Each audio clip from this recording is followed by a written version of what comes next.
Une épée est brandie, un cavalier à cheval atteint sa cible et coupe le bras d'un garçon aux cheveux bleus. C'est le cauchemar récurrent de notre protagoniste, Chris, et son nom est appelé à plusieurs reprises, le réveillant de son rêve. Son camarade, Lewis, s'inquiète des mouvements qu'il fait et se demande quel genre de cauchemar il est en train de faire. Il semble que Chris ait souvent fait ce rêve, car c'est le jour où il a perdu son bras. Les deux hommes montent la garde et sont en train de transporter des marchandises. Un autre homme se moque de Chris, lui demandant si son bras s'est détaché de son corps, se moquant de lui, mais Chris lui dit de s'occuper de ses affaires, et les deux hommes se chamaillent, de part et d'autre. Ce travail de transport semble facile, pense Chris, car personne de sensé ne se frotterait à cette bande de mercenaires. Le groupe arrive à l'endroit désiré et commence à décharger la cargaison. Chris remarque qu'un autre membre du groupe, censé jouer le rôle d'éclaireur, converse avec un autre groupe de mercenaires. Le groupe a été constitué par l'homme bavard de tout à l'heure. Le monde des mercenaires est vraiment cruel. Lewis s'avance. Il demande au groupe adverse de se retirer et, s'il le fait, il le dédommagera. Le groupe reconnaît Louis à son surnom, Rapid Shot.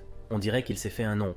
Mais au lieu d'être félicité, le groupe se met à rire. Louis a été surnommé Rapid Shot parce qu'il ne peut tenir que 3 minutes. C'est un coup bas, ils doivent laisser mon homme tranquille. Chris exhorte Louis à ne pas perdre son sang-froid et lui dit qu'il assure ses arrières, car tous deux comprennent qu'ils ne doivent pas recourir à la violence. Ils demandent au groupe de bandits ce qu'ils veulent, et ils peuvent résoudre le problème pacifiquement. Le plus grand et le plus méchant d'entre eux se lève et dit qu'il sait très bien ce qu'il veut. Chris est certain que l'homme qu'il a engagé cache quelque chose. Il voit qu'il est inutile de lutter contre le groupe et conseille aux marchands d'abandonner ce qu'ils cachent. Mais la situation s'envenime, et Chris sent la soif de sang du bandit. Il dit aux marchands de s'enfuir et, par une attaque sournoise, il lance sa dague vers le bavard de tout à l'heure, leur laissant le temps de s'enfuir. Il est bloqué, et Louis est maintenant encerclé, mais il tient bon.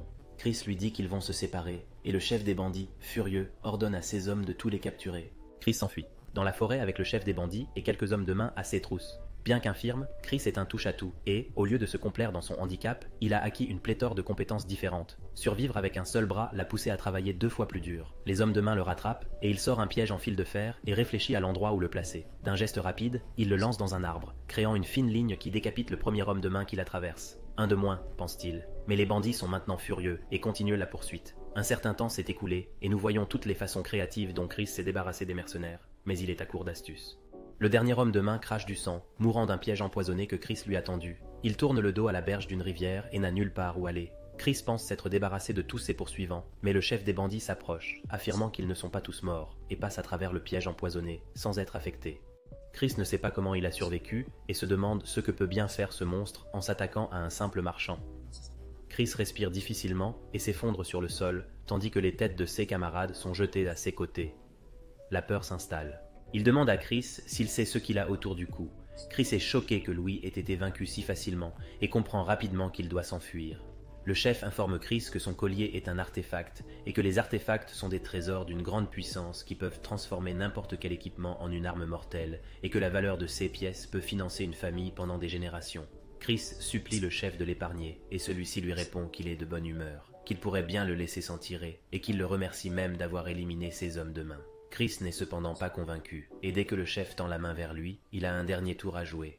Et crache des éclats de verre dans les yeux du chef, l'aveuglant momentanément. Chris n'a pas peur d'utiliser des tactiques sournoises et s'excuse auprès du chef en disant qu'il ne mourra pas comme ça. Mais avant qu'il ne puisse faire son prochain mouvement, le chef fait une large entaille en arc de cercle, coupant le bras restant de Chris. Notre garçon est un homme à la tête de poulet. Ce n'est pas bon.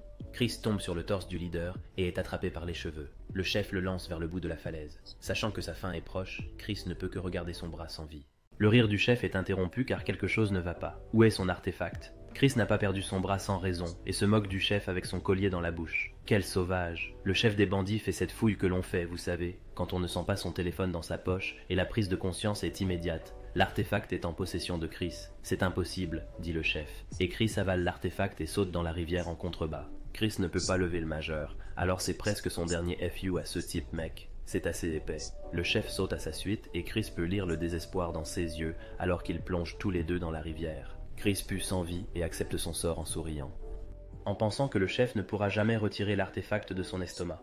C'est ainsi que la vie de Chris s'achève après 39 ans. Mais avant qu'il ne puisse s'évanouir complètement dans les ténèbres, une voix étrange parle dans sa tête. Pouvoir de recherche, désir de connaissance, avidité abyssale, recherche, ferveur et addiction, persistance sans talent, instinct inversé. Et juste avant que le leader ne puisse s'emparer de Chris, une énorme explosion se produit. Chris s'ouvre.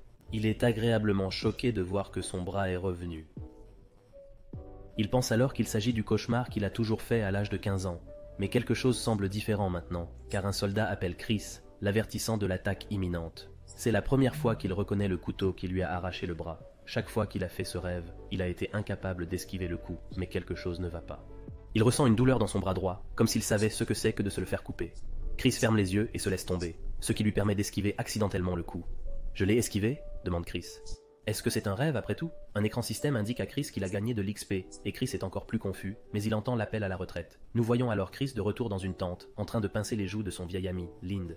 Chris se souvient de son vieil ami, et il est excité à l'idée que c'est vraiment lui. Mais il sait pertinemment que ce n'est pas lui. Le Lind qu'il a connu est mort il y a longtemps, et il ouvre la jambe de son pantalon pour vérifier sa blessure. Dans sa vie antérieure, Lind a perdu sa jambe à cause d'une blessure non soignée. Mais cette fois-ci, Chris ne laissera pas son ami devenir infirme, et il sauvera leurs deux membres. Chris soigne la blessure de Lind et se jure de ne pas laisser les événements passés se reproduire, et se dit qu'il a eu de la chance de trouver de l'herbe blanche près du camp. Cette herbe ne suffira pas à le guérir complètement, il devra donc trouver d'autres herbes pour améliorer la régénération de l'un. Ce sont toutes des choses que Chris a apprises dans sa vie antérieure auprès de son professeur, et alors qu'il finit d'envelopper la jambe de Lynn, cette dernière le remercie et admire son travail minutieux.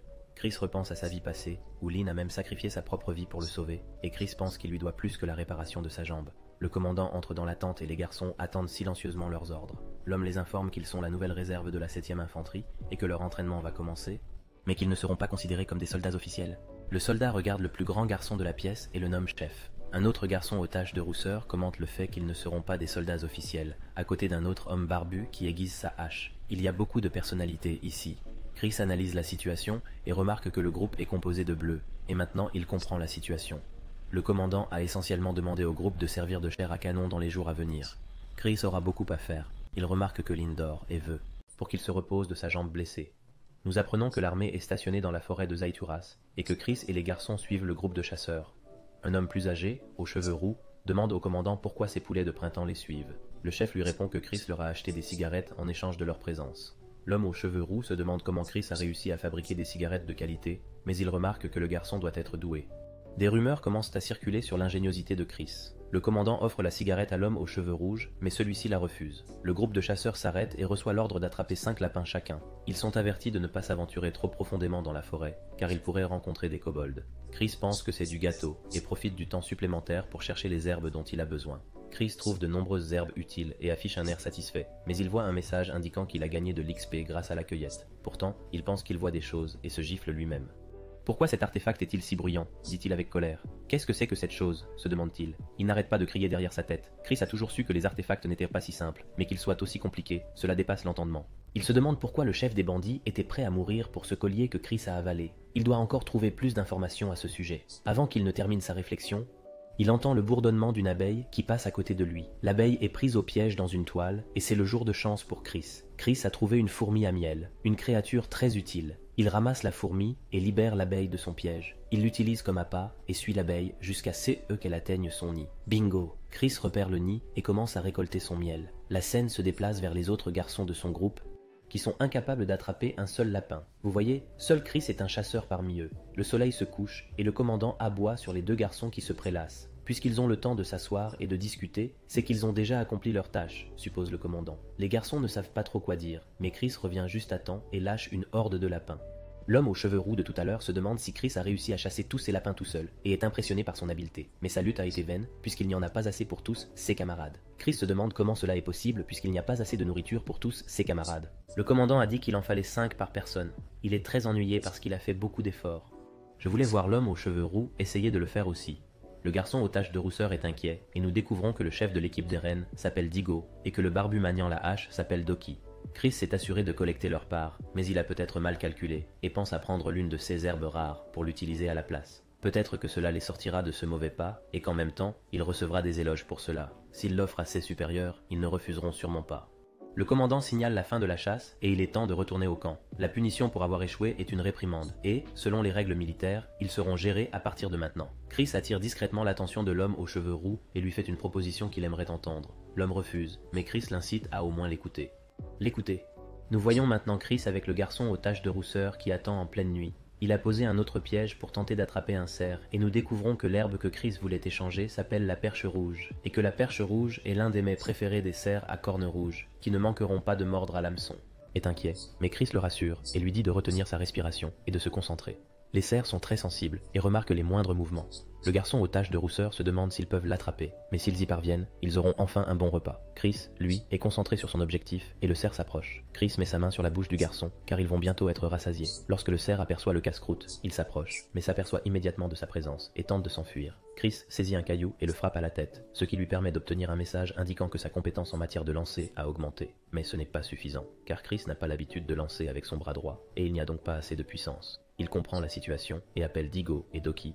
Les garçons d'encercler le cerf et de lui couper toute issue. Chris apparaît et force le cerf à courir dans une certaine direction, en disant que c'est maintenant aux soldats de jouer. L'homme aux cheveux roux se cache derrière un arbre, et la scène revient en arrière lorsque Chris expose son plan. Le plan consiste à piéger le cerf en le guidant pour qu'il suive un chemin prédéterminé.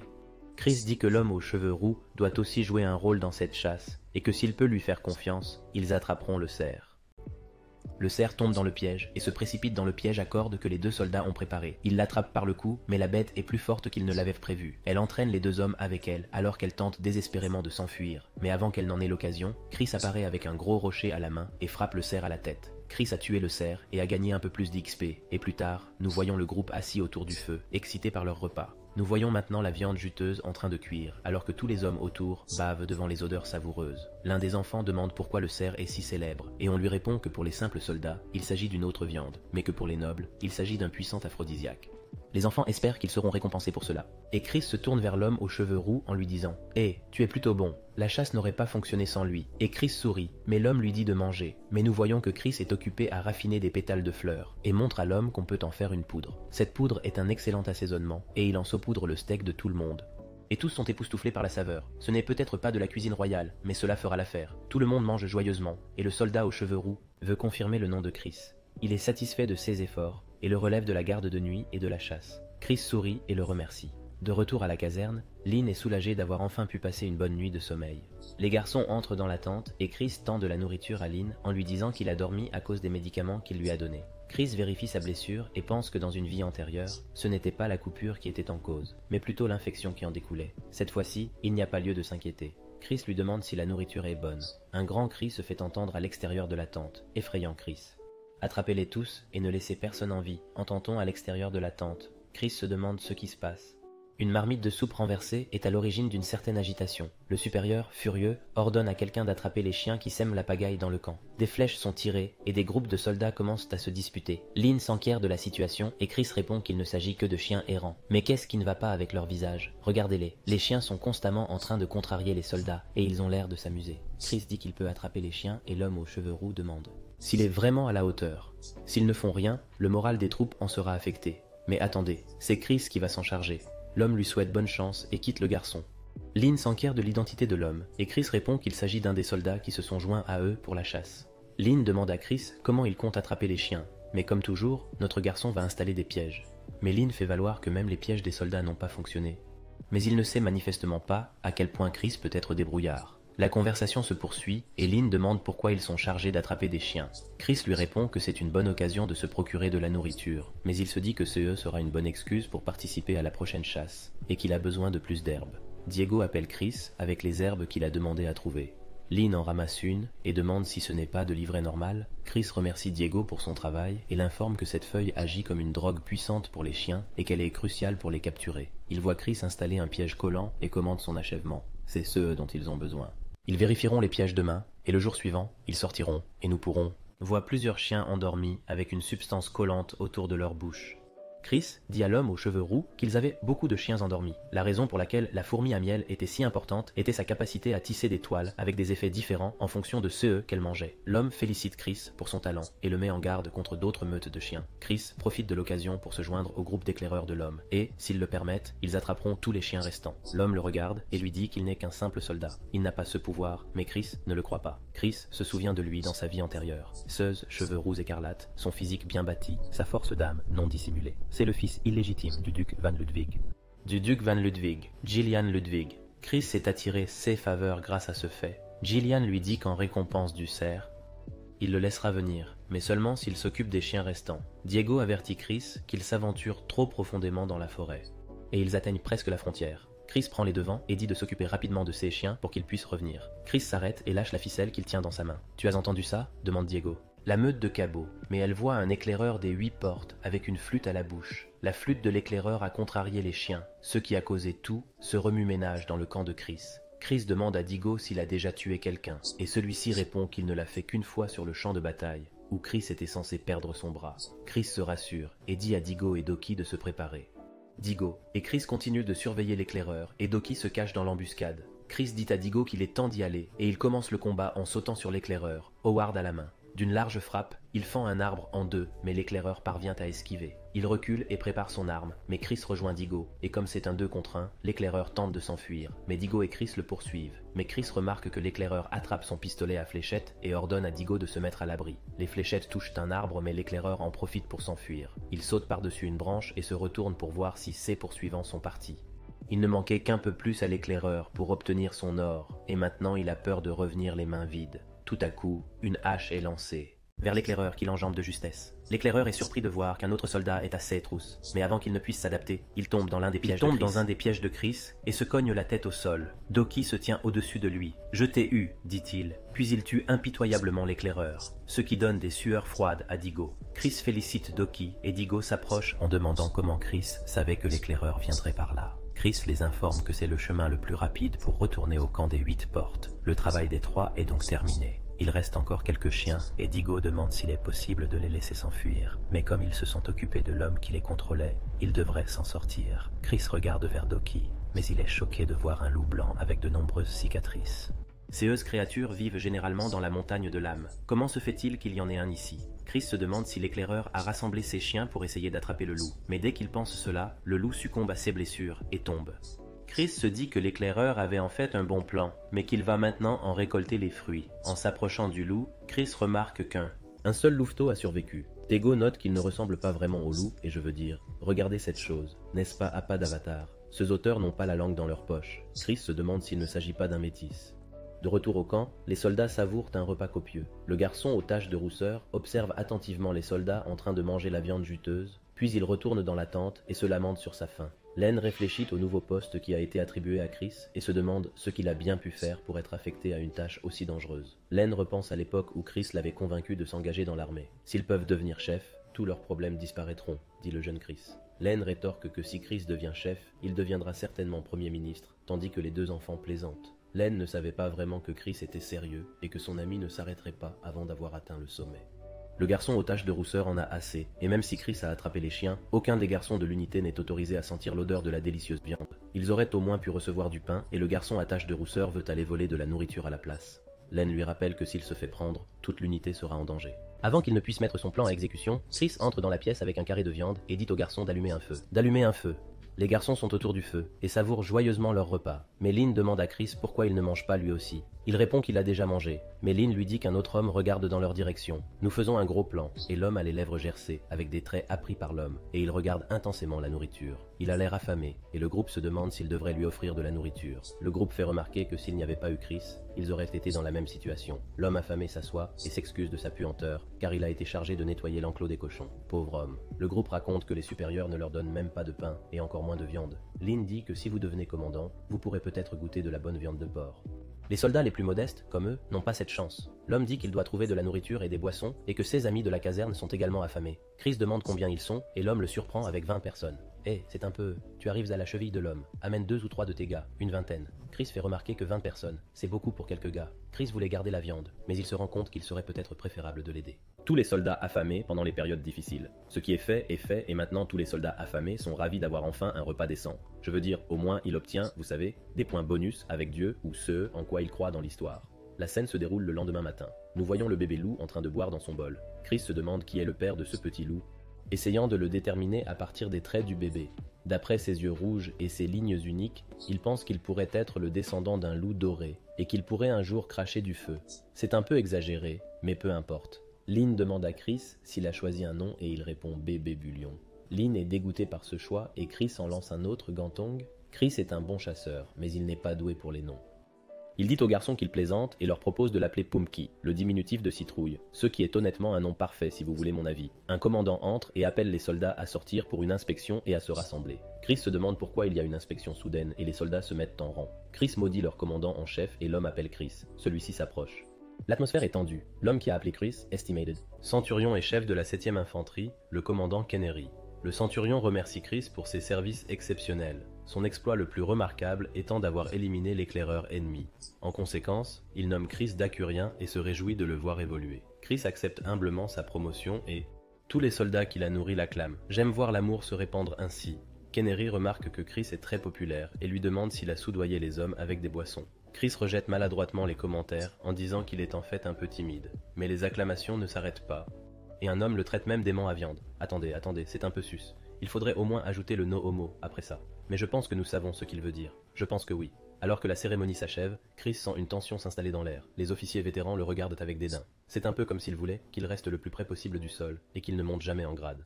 Car lorsqu'il gravit les échelons militaires, il menace la hiérarchie des soldats plus âgés. Chris retourne à la tente et ses amis se demandent s'ils doivent maintenant l'appeler commandant. L'offre est tentante, mais Chris lui convient parfaitement. Le groupe a maintenant besoin d'être centurion et chef de la 7e infanterie, le commandant Kennery. Le centurion remercie Chris pour ses services exceptionnels, son exploit le plus remarquable étant d'avoir éliminé l'éclaireur ennemi. En conséquence, il nomme Chris dacurien et se réjouit de le voir évoluer. Chris accepte humblement sa promotion et... Tous les soldats qu'il a nourris l'acclament. J'aime voir l'amour se répandre ainsi. Kennery remarque que Chris est très populaire et lui demande s'il a soudoyé les hommes avec des boissons. Chris rejette maladroitement les commentaires en disant qu'il est en fait un peu timide. Mais les acclamations ne s'arrêtent pas.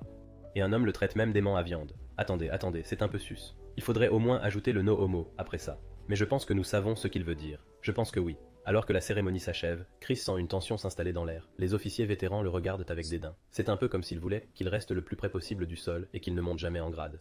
Car lorsqu'il gravit les échelons militaires, il menace la hiérarchie des soldats plus âgés. Chris retourne à la tente et ses amis se demandent s'ils doivent maintenant l'appeler commandant. L'offre est tentante, mais Chris lui convient parfaitement. Le groupe a maintenant besoin d'être de toutes les marches. Mais les garçons reviennent au camp, et Chris entre dans la tente du centurion. Il est arrêté par les gardes, et Chris leur donne son nom et son grade, et leur dit qu'il a un rapport sur sa précédente mission d'éclaireur. L'un des soldats tente d'embrouiller Chris, mais ce dernier ne se laisse pas faire. Il lui donne un coup de pied dans le tibia, et dès que l'homme se penche, il lui donne un coup de genou au visage, et lui dit que c'est une leçon, et qu'il ne doit pas refaire la même erreur s'il tient à sa vie. L'autre garde lève sa lance vers Chris, mais celui-ci la saisit et lui dit d'arrêter. Mais avant que la situation ne dégénère, un autre décurien, Pétale, s'approche et prend le parti de Chris en lui disant qu'il doit débriefer son rapport. Chris commence à parler à Pétale de la mission de reconnaissance dans les marais et Pétale est impressionné par le rapport. Mais tout ce qui vient à l'esprit de Chris, c'est de se demander pourquoi le centurion ne fait pas ce travail et pourquoi il a envoyé Pétale le faire à sa place. Pétale remarque qu'Henri aime beaucoup boire. Puis nous découvrons l'histoire du centurion. Il était autrefois chevalier d'un aristocrate important, mais il s'est trop rapproché de la femme du baron et a été renvoyé de son poste. Il s'est rapproché de la femme du baron? Chris est surpris par la tournure des événements. Henri était... Il est ensuite rétrogradé et envoyé dans l'infanterie, dans l'espoir de mourir sur le champ de bataille. Naturellement, Henri considère cet endroit comme un cimetière, et Chris comprend enfin pourquoi, dans sa vie passée, la 7e infanterie a été anéantie. Henri a sombré dans le désespoir et la dépression et a laissé mourir ses soldats. Si Chris ne fait rien maintenant, l'histoire est condamnée à se répéter. Chris cherche quelque chose à l'extérieur de la forêt et jure que ce devrait être le point médian entre les camps opposés. Il regarde par-dessus la colline et trouve ce qu'il cherche. Jackpot, dit-il, en regardant par-dessus la colline, caché dans les hautes herbes. Il repère les 8 portes de l'itinéraire de livraison et voit 2 chariots légèrement gardés. D'habitude, 5 à 10 soldats gardent ces transports, mais il pense que son plan va fonctionner et retourne au camp. Sur le chemin du retour, il s'empare également de peaux de chien. Chris, fatigué, rentre au camp et commence à préparer sa mission audacieuse. Il demande des bâtons et quelques couteaux et commence à fabriquer un équipement de fortune. Il utilise les bâtons et les couteaux pour fabriquer des lances et les peaux de chien pour faire des boucliers. En y pensant, l'équipement de la 7e infanterie est vraiment un déchet. Lind Air. S'ils se préparent à la guerre. Et Chris de répondre. De quoi parle-t-il? Ils sont déjà en guerre. Chris dit aux garçons de prendre les armes et de venir dehors. À partir d'aujourd'hui, Chris va former ses novices au maniement des armes. Il donne le signal du début de l'entraînement et les garçons commencent à s'entraîner. Quelques soldats plus âgés remarquent l'entraînement et certains vétérans commencent à s'approcher et à donner des conseils aux garçons, ce qui déclenche une réaction en chaîne qui implique tout le camp. Tout le monde s'améliore par association. Chris pense que l'atmosphère du camp est en train de changer pour le mieux. Le seul problème, c'est Kennery. Aujourd'hui, le changement n'en est qu'à ses débuts, et ils ne peuvent pas faire grand-chose. Gillian s'approche et s'enquiert de l'entraînement. Chris lui dit que la journée a été efficace, mais il ne peut s'empêcher de se demander combien de temps Gillian compte cacher sa véritable identité. Il a l'air d'une personne gentille, mais les actes qu'il a commis dans le passé d'Aaron ne plaident pas en sa faveur. Va-t-il vraiment assassiner ses frères? Chris est maintenant mêlé au destin de Gillian. Et Gillian lui dit que le seul moyen de sauver la 7e infanterie est de tuer Kennery. L'air devient lourd. Chris comprend le bien fondé de ce plan, car l'ivrogne Kennery pourrait le mener à sa perte. Et peut-être que Pétale deviendra le nouveau centurion. C'est peut-être le seul moyen efficace. Mais même Kennery a ceux qui le soutiennent, et grâce à cela, il est difficile de l'approcher. S'il meurt, il pourrait rapidement se venger de Chris. C'est peut-être la solution la plus rapide, mais ce n'est peut-être pas la meilleure. Guillory remarque que Chris n'a pas une expression amusante et sourit en disant qu'il y a un autre moyen. C'est un peu comme s'il testait Chris. La scène change et l'on voit Chris entrer dans sa tente et appeler ses garçons à l'attention et à prendre leur équipement. Ils partent en mission. Après un certain temps, on voit Chris cueillir des fruits sur un arbre, notant qu'ils sont arrivés juste à temps. Les 5 garçons s'attardent autour de l'arbre et Chris dit qu'il est temps d'aller plus loin. Le soleil se couche et, dans l'obscurité, Chris rappelle à son équipe qu'à partir de maintenant, ils seront en territoire ennemi. Faites attention où vous mettez les pieds. Le garçon aux taches de rousseur se demande s'il fait trop sombre et Doki a l'air d'avoir faim. Chris sort le fruit qu'il a ramassé tout à l'heure. Le fruit s'appelle Holder's Sorrow. L'effet d'une surdose est la cécité et il est considéré comme un fruit empoisonné. Mais si on l'entoure d'herbes blanches, les effets sont allégés et l'utilisateur peut avoir une vision nocturne. L'effet dure 24 heures, il faut donc faire vite. L'équipe 6 arrive au camp ennemi et doit déterminer le nombre d'ennemis. Chris demande à Lind ce qu'il voit, car Lind a la meilleure vue du groupe. Lind note qu'il y a 5 soldats ennemis autour du feu. Mais c'est peut-être trop pour le groupe, car s'ils laissent l'un d'entre eux s'échapper, cela pourrait signifier la fin de leur opération. Ils doivent les attirer dans l'obscurité, là où ils ont le dessus. Chris pense qu'il peut utiliser la jeunesse de l'équipe pour se passer de la garde militaire. Les soldats ennemis penseraient-ils qu'ils sont des ennemis? C'est un risque, mais cela vaut la peine d'essayer. Les soldats ennemis discutent autour du feu, entendent du mouvement dans les buissons et préparent leurs lances. Ils demandent à la personne présente de se montrer et un Chris à l'air dépenaillé sort, vêtu d'un débardeur usé et d'un short déchiré. Les soldats baissent leur garde et supposent qu'il s'agit d'un enfant ou d'un esclave en fuite. Le chef d'escouade ennemi fait signe à ses hommes de baisser leurs armes et s'approche de Chris en lui demandant s'il s'est égaré et en lui offrant même de la viande séchée. Chris prend un air timide et commence à s'enfuir. Les soldats s'emparent du. Les soldats débattent et se lancent à la poursuite de Chris. Chris tombe et les soldats le rattrapent. Ceux derniers sont maintenant furieux et crient à Chris en lui demandant s'il a envie de mourir. Avant que l'homme ne puisse finir de gronder Chris, une hache met poliment fin à la conversation en séparant la tête du gars de ses épaules. Désormais dans l'obscurité et sans leurs armes, les 8 soldats de la porte sont impuissants et sont systématiquement éliminés. Les 2 qui restent au camp se demandent ce qui prend tant de temps et un soldat dit qu'il va aller voir ce qui se passe. Mais avant qu'il n'en ait l'occasion, Tego lui plante sa lance dans le cou. « Qu'est-ce qui se passe ?» demande le soldat. Doki lui enfonce sa hache, le tuant, et il ne reste plus qu'un soldat, Chris le poursuivant dans l'obscurité.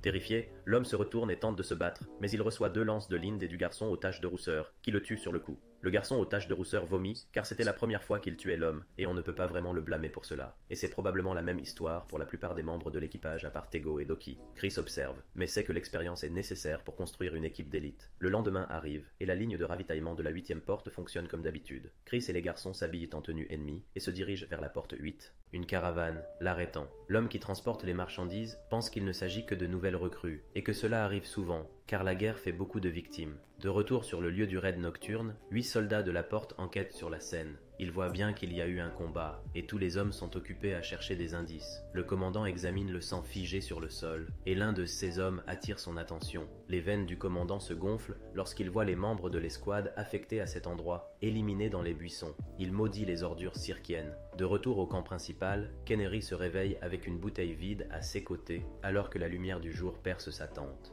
Il sort et voit de nombreux soldats s'entraîner avec diligence. Pétale salue le centurion et Kennery remarque qu'ils s'entraînent très tôt le matin. Pétale fait remarquer qu'ils doivent s'améliorer pour survivre, mais avant qu'il ne puisse terminer, il est arrêté par Kennery qui semble en avoir assez de cette conversation. Pétale lui demande s'il a l'intention de leur interdire de s'entraîner, mais Kennery ignore son commentaire et mentionne qu'ils sont à court de provisions. La 7e infanterie est pratiquement à bout de souffle, et abandonnée par le duc. Kennery ne veut pas que Peddle partage son sort et lui demande de rejoindre la 6e infanterie. L'homme refuse rapidement. Kennery se retourne à la vue d'une calèche qui s'approche. Personne ne s'attend à voir une voiture. Les hommes se retournent pour voir que c'est Chris qui dirige le cheval vers eux. Les chariots portent l'insigne de 8 portes et sont remplis à ras-bord des provisions dont ils ont besoin. La voiture est remplie d'alcool et de viande et Peddle demande à Chris comment il a pu mettre la main dessus. Il répond que ce n'était pas très grave et qu'ils l'ont simplement volé à l'ennemi. Plus tard dans la nuit, nous voyons Chris au milieu de quelques soldats vétérans qui organisent une fête pour célébrer leur héros.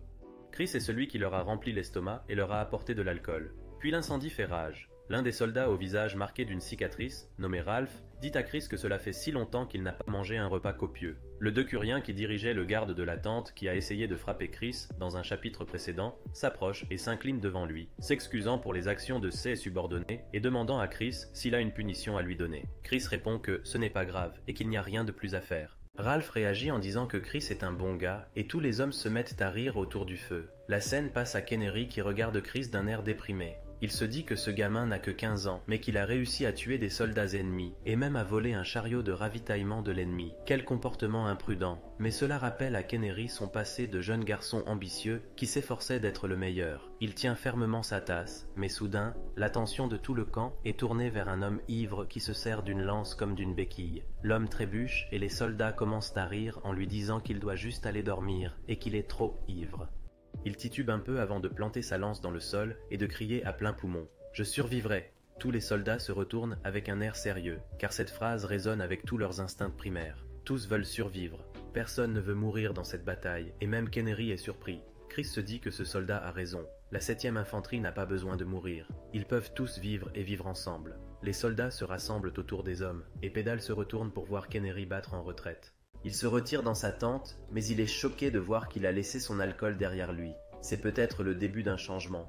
Le lendemain, Kennery sort de sa tente, vêtu d'une armure complète, et annonce au 7e régiment d'infanterie qu'à partir d'aujourd'hui, il supervisera l'entraînement officiel.